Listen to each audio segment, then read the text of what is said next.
apa sih persoalan guru? Yap. Kami sudah lakukan kajian. Ada 5 hal yang membuat guru bermasalah. Oke. Antara lain, jangan-jangan kita juga terlalu mengejar nilai, mengejar poin, mengejar angka, ketimbang kita Kompetensinya. meningkatkan kompetensi kita, keterampilan kita. Kita sekarang sedang menyusun apa yang kami sebut sebagai peta jalan pendidikan Manggarai Barat, penyongsong 50 tahun Manggarai Barat. Oke. Iya, kami bekerja sama dengan Universitas Santo Paulus Ruteng. Iya, jadi kalau dia anaknya, maaf, bodoh, jadi bukan salah sekolah sepenuhnya. Ya, iyalah. Mindset guru sekarang itu harus berubah dan berubah karena harus menekankan pada ternyata siswa itu tidak bisa kita paksakan untuk sama.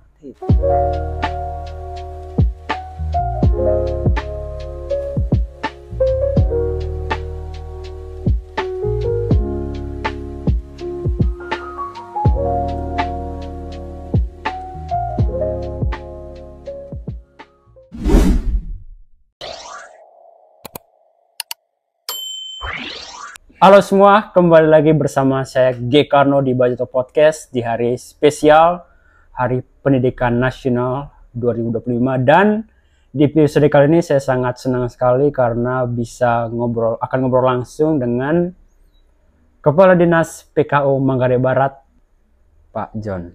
Ya, selamat malam. Terima kasih Terima sudah kasih. hadir di Bajoto Podcast, sudah menyempatkan waktunya. Kami sebagai anak muda, saya pribadi bangga bisa di hari pendidikan ini bisa akan ngobrol langsung dengan Pak Kadis. Iya, secara pribadi juga terima kasih ya, Ya. Karena meskipun banyak yang kami lakukan, tapi kalau tidak pernah diekspos, Ya, ya, tidak benar, pernah benar. disampaikan, orang tidak akan tahu apa sih kerjanya dunia pendidikan di Manggarai Barat. Benar sekali. Ya, Jadi saya senang hari ini mendapatkan kesempatan hadir di sini, kita berbagi. siap. Sharing apapun yang berkaitan dengan bagaimana bentuk pemajuan pendidikan di Manggarai Ya, Barat. benar-benar. Tentu sesuai dengan kapasitas kami. Siap. Iya, karena nanti kalau bicara pendidikan ini kan luas sekali. Ya, kalau saya rasa jadi ada berbagai tanggung jawabnya ya. Sedikit saya jelaskan. Misalnya SD, SMP itu tanggung jawab kabupaten. Ya. SMA, SMK dengan SLB itu tanggung jawab provinsi. Perguruan tinggi lain lagi itu tanggung jawab pemerintah. Oke. Kayak gitu. Tapi Jadi dalam kapasitas itu apapun saya bisa jelaskan yang bisa saya jelaskan. ya, saya sebagai anak muda juga pengen ya bertanya dan menggali apa sih sebenarnya yang anak muda perlu siapkan di hari ini. Kalau bicara pendidikan di Manggarai Barat, di kota pariwisata, berarti kita kiblatnya ke sana, ke arah pariwisata, bagaimana anak-anak muda di Manggarai Barat, kita mau Manggarai Barat di Labuan Bajo, pendidikan perspektif Manggarai Barat ya. Maksudnya supaya kita bisa mempersiapkan diri dan tidak menjadi penonton di Labuan Bajo semakin berkembang ini. Apa sebenarnya yang dari dinas atau dari Bapak sendiri yang perlu dilihat ke depannya untuk anak-anak muda ini? Pertama ya, sebagai anak muda secara pribadi harus menyiapkan diri. Siap. Caranya bagaimana? Tentu harus tekun belajar. Tidak hanya mengisi otaknya dengan berbagai pengetahuan, tetapi juga mempersiapkan mentalnya. Ya. Mempersiapkan attitude-nya, sikapnya yang baik. Ya. Ya kalau bicara tentang apa sih yang kami lakukan ya, Manggarai Barat lakukan, pendidikan di Manggarai Barat lakukan, menyongsong atau menyambut pariwisata super prioritas di Labuan Bajo. Untuk diketahui begini, pendidikan itu harus memberikan sumbangsi yang besar bagi pemajuan bangsa. Benar-benar. Ya. Pada umumnya, daerah pada khususnya. Sekarang misalnya Manggarai Barat, saya boleh jelaskan ya. Kami tentu saja selain tugas-tugas normatif ya, misalnya perbaikan sarana prasarana, pengadaan media pembelajaran dan lain sebagainya. Tetapi kita sudah harus mulai berpikir apa sumbangsi pendidikan Manggarai Barat untuk daerah pariwisata super prioritas. Untuk diketahui kami sudah punya kurikulum muatan lokal yang dipayungi oleh peraturan Bupati nomor 40 tahun 2024. Nah, di dalam muatan lokal itu kita mempunyai konten ada 2 sebesarnya. Yang pertama tentang budaya, yang kedua tentang lingkungan, kebersihan terutama. Nah, mengapa 2 hal ini kita ambil? Karena pariwisata itu erat kaitannya dengan kebersihan. Ya, itu. Kalau daerah bersih, maka orang akan datang. Senang datang. Yang kedua, kemajuan pariwisata itu, yang orang datang dari berbagai pelosok itu, tidak boleh menghilangkan identitas daerah. Karena itu budaya kita masuk. Ya.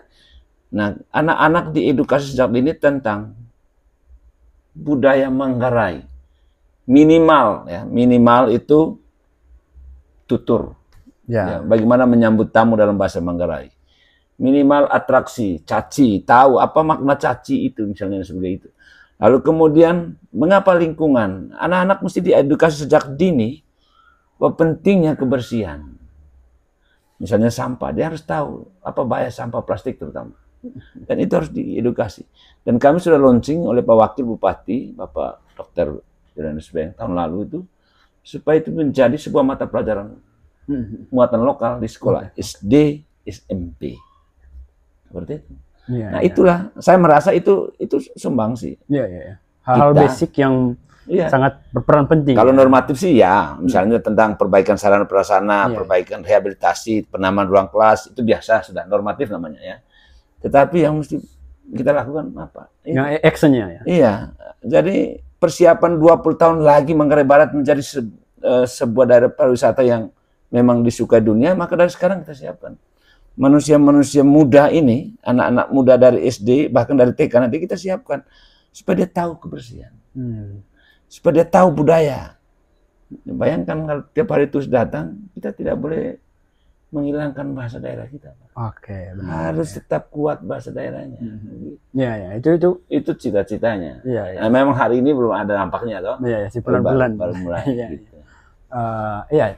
Sebenarnya itu hal-hal yang utama yang tentu culture itu harus kuat kita kan. Kan dihubungkan dengan pariwisata tadi tuh. Arus globalisasi itu kan sangat kuat di sini.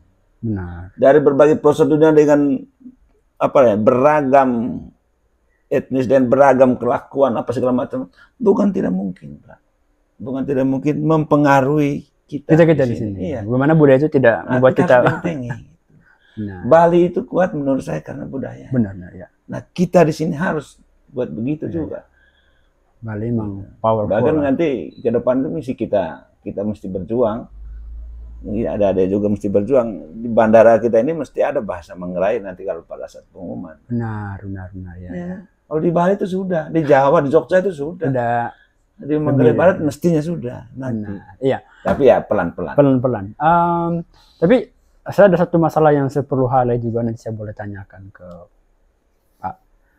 So far kan saya dengar banyak masalah atau di data lah di internet menyatakan bahwa sekitar 10 juta lebih Gen Z atau anak muda itu nganggur. Itu saya lihat di cerita sekarang mungkin sudah berkembang ya dari 10 jutaan lebih. Itu yang terdata, belum lagi yang tidak terdata. Jadi ada satu pemicunya yaitu banyak teman-teman ini yang kuliahnya tidak nyambung dengan industri yang ada atau memang dia tidak mendapat pekerjaan. Tapi nah di sini bagaimana dinas atau pemerintah itu membuat pendidikan di Manggarai Barat lah, relevansi dengan Manggarai Barat, dengan perkembangan so far itu gimana gitu, dengan kita mulai dari SMK atau SMA lalu ke perguruan tinggi di Labuan Bajo, sehingga tidak terjadi. Kita tidak bisa salahkan masyarakat atau anak muda yang memilih jurusan.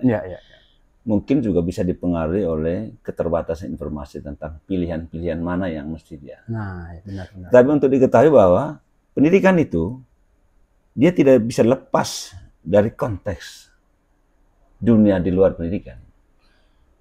Kondisi masyarakat, perkembangan dunia pengetahuan itu mesti berawal dari pendidikan. Ada bisa begini kan menurut saya karena pendidikan. Benar. Kita bisa bikin. Nah, pendidikan itu filosofinya memang dia harus sejalan, seirama dengan perkembangan dunia di luar pendidikan masyarakat tadi. Nah, mengapa orang banyak sekali misalnya tadi nganggur ya? Itu menurut saya ada kekeliruan penyerapan informasi yang sangat terbatas sehingga dia tidak menemukan pikiran jurusan-jurusan lain yang kira-kira dapat membantu. Itu satu. Yang kedua, jangan-jangan kita juga terlalu mengejar nilai, mengejar poin, mengejar angka, ketimbang kita kompetensinya. meningkatkan kompetensi kita, keterampilan kita. Nah, sebentar saya mau sampaikan itu bahwa pendidikan itu bukan tentang menanamkan sejumlah pengetahuan, bukan. Bukan itu saja ya, itu juga penting. Tetapi bagaimana kita menumbuhkan karakter kita agar karakter kita kuat. Kalau dua hal itu antara kecerdasan dengan keterampilan sama-sama jalan, Pak, berhasil. Coba lihat pemimpin-pemimpin sekarang, apakah dulu di sekolahnya dia masuk orang nomor 1 kah? Belum tentu. Tetapi bahwa dia jadi pemimpin sekarang, saya yakin betul dia punya karakter yang kuat. Dia punya sikap yang sangat baik sehingga dia maju. Ulet, tangguh gitu ya. Kan gitu. Benar-benar. Ya. Teori mungkin ya penting, tapi action dan itu nilai itu penting. Ya. Nilai 9, 10 penting. Karena itu ukuran pengetahuan. Kalau menurut teorinya belum, itu ukuran pengetahuan orang. Ya nilai itu. Tapi ukuran keterampilan orang, ya tindakan. Orang terampil itu dilihat bukan dari nilai, tapi dari tindakan. Untuk hari ini memang itu. Iya. Tamatan dulu mungkin ya banyak dari universitas yang secara teori. Tamatan dulu kan juga karena terbatasnya kampus. Ya. Sementara pilihan peluang kerja banyak. Sekarang ini kan peluang kerja sedikit. Apa yang dibutuhkan? Bukan cuma nilai itu, bukan cuma IP Anda 4, bukan. Ya. Tapi bagaimana Anda memperkaya dirinya dengan keterampilan, dengan hal-hal di luar pengetahuan itu yang membuat kita sukses. Benar, ya. Saya nilai 10, Pak. Tapi kalau saya ada dalam rumah terus tidak akan maju-maju saya. Tapi kalau saya ada dalam rumah terus saya bekerja seperti ini, tapi berselancar ke dunia luar, dan itu akan maju juga. Benar. Artinya apa? Dia sudah punya keterampilan dalam dirinya. Benar. Itu menurut saya. Iya, benar. Ya, mungkin skill, pengalaman dan juga kompetensi itu mungkin dimiliki oleh teman-teman kita yang muda, tapi ada satu hal yang menjadi tantangan juga, yaitu kompetitor. Saya yakin Labuan Bajo ini kita tidak bisa pungkiri bahwa banyak SDM yang masuk ke Labuan Bajo, teman-teman pekerja Labuan Bajo itu dari luar. Dari luar Manggarai, dari luar NTT, bahkan dari luar Indonesia ada yang di sini. Kompetitor seperti itu. Kalau pesan atau hal yang Bapak mau sampaikan kepada teman-teman di luar sana, atau kepada saya pribadi karena saya juga belum bekerja, masih kuliah, atau teman-teman saya juga, sehingga pesaing ini tidak menjadi suatu permasalahan bagi mereka. Apa yang menurut saya begini, dunia kerja nyata itu saat ini ya dibutuhkan keterampilan itu. Tentu nilai juga ada ya. Ketika kita melamar, orang mesti melihat IPmu berapa, kamu tampan dari kampus mana. Tetapi ketika bekerja, orang melihat sejauh mana keterampilan kita, kemampuan kita, tindakan nyata kita di situ. Dan bagaimana agar kita bisa bersaing dengan orang. Nilai 4 di sini dan nilai 4 di kampus B belum tentu keterampilannya sama. Belum tentu kompetensinya sama. Nah, agar bisa bersaing itu, ini sekarang bagaimana kita mau bersaing dengan nilai yang sama? Ya dengan keterampilan itu. Ketangguhan Anda dalam bagaimana mewujudkan, mengaplikasikan pengetahuan itu. Iya. Saya terus terang, saya dulu S2 saya di Jogja. Saya merasa rendah diri karena kuliah di Jawa. Di hari-hari pertama, di bulan-bulan pertama. Tapi ternyata kita ini punya jiwa kerdil ya. Karena kita dari kampung, merasa kampung gitu ya. Tapi ketika kita mulai berbaur, beradaptasi, ternyata bisa kita. Ya. Artinya apa? Mesti timbul dari dalam diri untuk motivasi bahwa saya bisa. Gitu ya. Benar. Gitu, kan mesti begitu. Kan? Iya. Kayaknya bagaimana kalau kayaknya satu hal yang menjadi perlu di-highlight ya, selain nilai juga bakat. Jadi itu kayaknya salah satu yang bisa di-highlight kalau teman-teman memang secara akademik ya. Akademis ya. Nilai itu. Tapi di luar akademis kan bakat. Bagaimana mewujudkan bakat? Kira-kira apa caranya? Ya tentu dengan dibiasakan. diberi peluang, diberi kesempatan. Saya misalnya pengetahuan tentang sepak bola saya bisa 9, bisa 10. Tetapi bagaimana saya bisa mewujudkan bakat? Saya mesti bermain bola. Saya mesti mengalami, gitu toh. Nah, kita jangan bicara saya punya bakat menyanyi, tapi kita tidak pernah bisa menyanyi. Itu kan samanya dengan nonsens, kan? Tidak. Jadi, bagaimana kita mewujudkan antara pengetahuan dengan keterampilan tadi, dengan nyata tadi. Itu yang tadi saya bilang tuh. Tidak ada guna kita nilai 9, tapi kalau kita tidak terampil, itu. Benar. Ya, misalnya bakat tadi, kita pengetahuan tentang bakat kita luar biasa, tapi kita tidak pernah melatihkan diri kita, maka tidak akan bisa. Misalnya sekarang adik punya podcast nih. Nah, dulu kan tidak pernah terpikirkan bakatnya. Bagaimana itu muncul? Waktu sekolah ada pengetahuan. Lalu kemudian, oh ternyata jalan saya di sini, saya harus coba lakukan. Dan berusaha sendiri kan, gitu toh. Benar, ya. Nah, sadar atau tidak bahwa di situ ada nilai karakter di situ. Apa nilai karakternya? Ulet mencari sendiri. Ya. Nah, kalau orang berhenti dengan nilai 4, nilai 3, selesai di situ. Dia tidak bisa buat apa-apa. Benar. Dia hanya bangga dengan membawa jasa, nilai saya ini. Tapi begitu dites tidak tahu apa-apa. Nah, pendidikan harus mengarahkan ke beberapa hal itu. Ya. Jadi saya rasa struggle atau proses pendidikan saya sekarang dengan yang Bapak mungkin jalani selama SMA atau SMP itu berbeda, karena saya akui perkembangan teknologi, media sosial, akses informasi lebih gampang sekarang. Iya. Dan mungkin generasi kami generasi yang cukup dimanjakan. Saya tahu Bapak dulu gimana untuk akses informasi, akses pengetahuan. Saya ngomong ini kan, saya bicara ini karena saya paling tidak punya pengalaman. Saya dulu sekolah di sini, di Loyola Angkatan Pertama. Oke. Membayangkan Angkatan Pertama Loyola itu kan sekolah di bawah pohon. Nah sekarang pertanyaannya di bawah pohon ini. Lalu pertanyaannya, kenapa bisa sampai pada level ini? Pak Bupati kita itu juga Loyola. Iya. Sampai pada level ini apa yang membuat? Apakah ya mungkin kebetulan ada nilainya bagus ya. Tapi menurut saya ada nilai lain yang ada pada diri orang-orang yang kemudian dia menjadi sukses. Betul itu. Itu juga pengaruh lingkungan juga.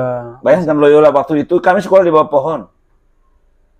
Sarana prasarana terbatas, jalan kaki, buku juga terbatas. Tapi kenapa bisa survive? Artinya apa? Berarti bukan karena kelengkapan sarana prasarana juga, bukan.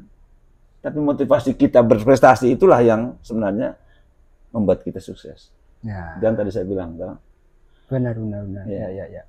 Nah, kalau saya tadi ngomong tentang media sosial, banyak anak-anak yang saya juga pribadi belajar dari internet, belajar dari YouTube, TikTok, atau mungkin dari podcast seperti yang kita buat saat ini, banyak yang belajar dari sana. Artinya ya sekolah tidak harus dalam ruangan, sekolah tidak harus.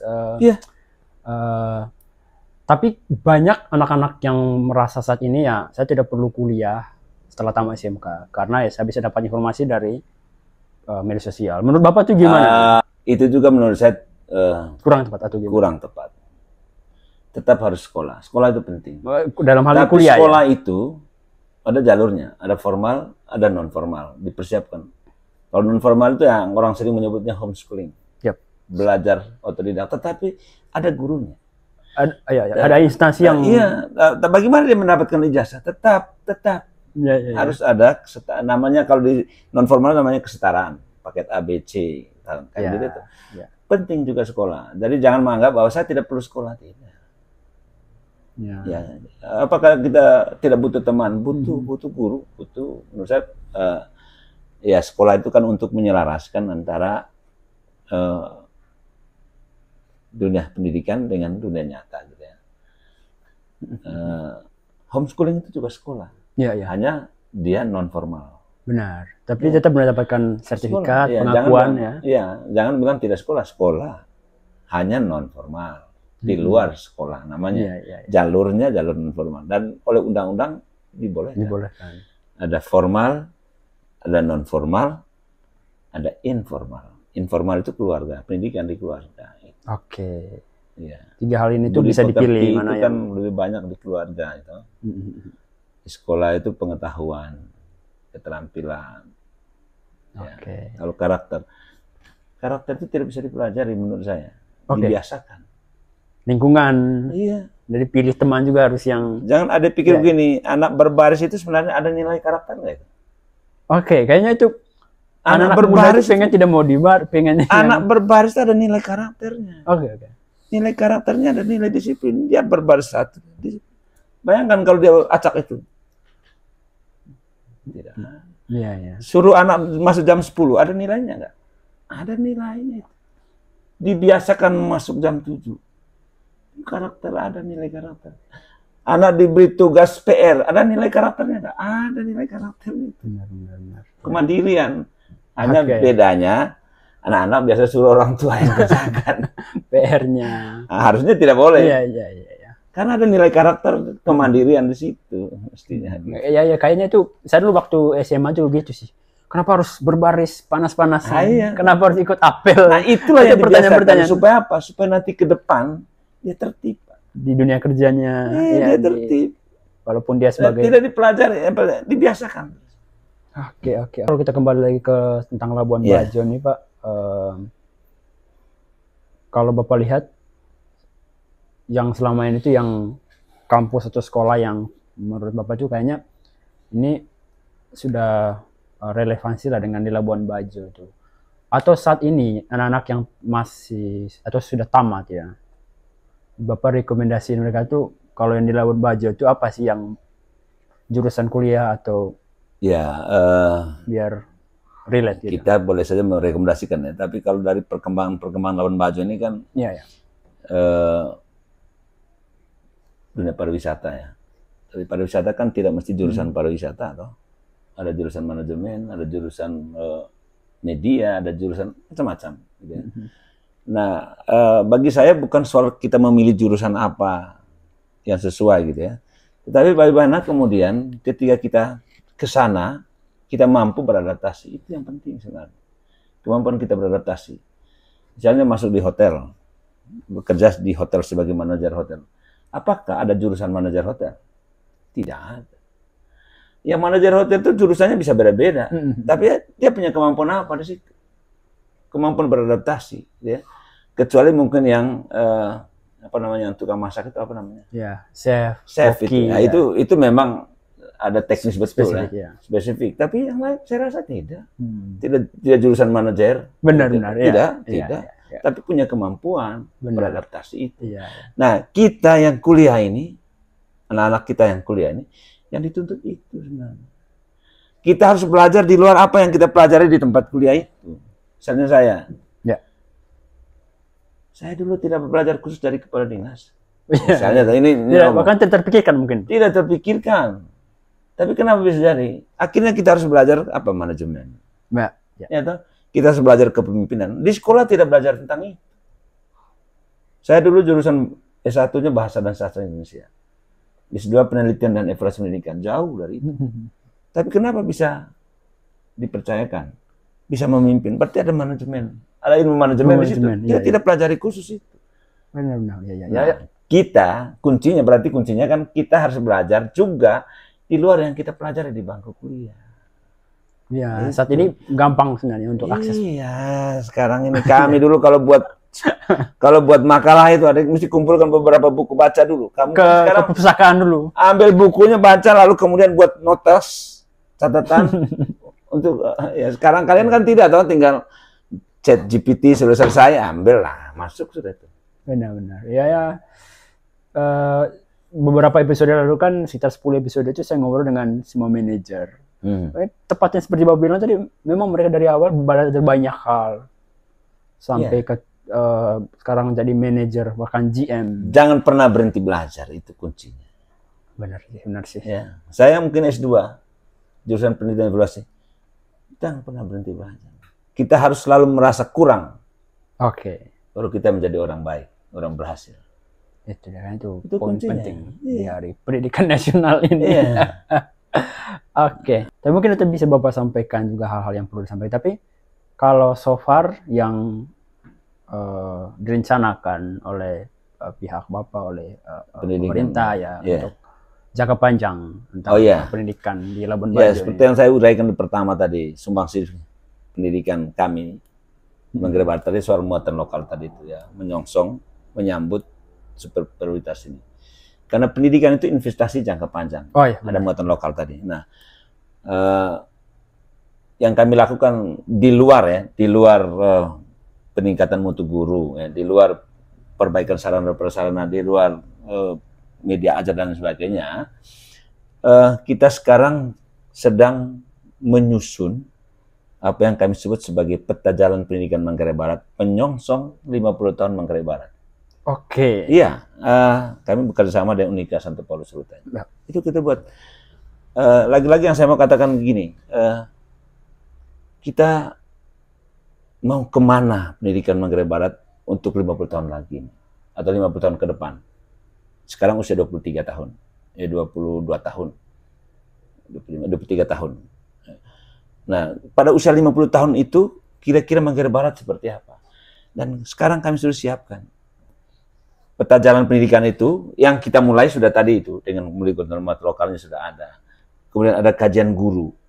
Kita selama ini bicara tentang, apa sih persoalan guru? Kami sudah lakukan kajian. Ada 5 hal yang membuat guru bermasalah. Antara lain, disiplin. Itu nomor 1. Yang kedua, soal apa ya? Penghargaan terhadap guru, penghargaan diri guru sendiri terhadap dirinya. Ya, ada guru yang ya datang terlambat. Ada guru yang tidak menyelesaikan pekerjaannya dengan baik. Ya. Kemudian inovasi guru. Perkembangan dunia pendidikan terus ada, terus maju. Tapi kalau gurunya tidak mengikuti perkembangan teknologi, akan ketinggalan itu. Benar-benar. Ada beberapa hal itu. Dan itu, nah program peningkatan mutu guru kami di Manggarai Barat, salah satu yang ke depan yang kami lakukan berdasarkan temuan itu, berdasarkan kajian itu. Dan itu sudah kami lakukan sejak 2025 ini. Karena kajiannya 2023-2024. Dan kemudian nanti yang kami akan lakukan juga itu adalah mewajibkan anak masuk TK dulu atau kelompok bermain dulu baru ke SD. Itu penting, Pak. Ya. Selain kami ngomongin tentang kualitas anak-anak, sebagai produsernya, sebagai yang membimbing guru itu sendiri itu ya perlu diperhatikan dulu. Guru. Guru itu memang sentral, titik sentral, dan oleh pemerintah daerah kita sudah punya tambahan tunjangan untuk guru, namanya Bosda. Untuk guru komite, kan ada kategori guru ya. Ada guru negeri, ada guru P3K, ada guru komite, ada guru yayasan dan lain sebagainya. Pemerintah daerah memberikan dukungan untuk mengapresiasi kinerja guru melalui Bosda itu juga ada. Menarik. Di luar pelatihan-pelatihan awal. Karena kan saya juga sering mendapat berita-berita di media sosial akhir-akhir ini kan terkait guru, terkait gajinya dan sebagainya. Itu betul. Polemik terjadi. Tapi karena momen spesial di hari ini, hari pendidikan nasional, selain tadi banyak hal yang Bapak sampaikan, untuk saat ini, di mana AI berkembang, semuanya berkembang, bahkan banyak pekerjaan-pekerjaan yang digantikan sama, maksudnya itu menjadi ancaman buat kita. Tapi sebenarnya nilai apa sih yang paling penting buat anak-anak muda, sehingga dia juga tidak tergerus, dia juga bisa adaptasi dengan perkembangan? Harusnya begini, kita itu harus tahu siapa kita. Kemampuan saya seperti apa. Yang kedua, dari mana saya. Saya orang Manggarai, saya mesti paham Manggarai. Budaya. Lalu kemana saya akan pergi. Mestinya kemampuan, pemahaman, attitude, sikap yang ditanamkan sejak dini itu mestinya akan terbawa terus. Tapi yang lebih penting lagi adalah begini, kalau kita ingin berhasil itu, menurut saya, jangan pernah berhenti belajar. Jangan pernah berhenti belajar. Saya biar sudah mau pensiun, saya pensiun 2 tahun lagi. Ya, di sela-sela saya berkegiatan, saya tetap harus baca. Saya juga malu dong kalau saya tidak mengerti soal apa ya, perkembangan pengetahuan ya. Sekarang kan misalnya gini, ada di sekolah ini ada pembelajaran berdiferensiasi. Kalau dulu, ini saya jelaskan sedikit ya. Kalau dulu pembelajaran itu kan semua berpusat pada guru. Ya. Apa yang guru sampaikan di depan kelas, murid mesti. Nah, sekarang tidak, Pak.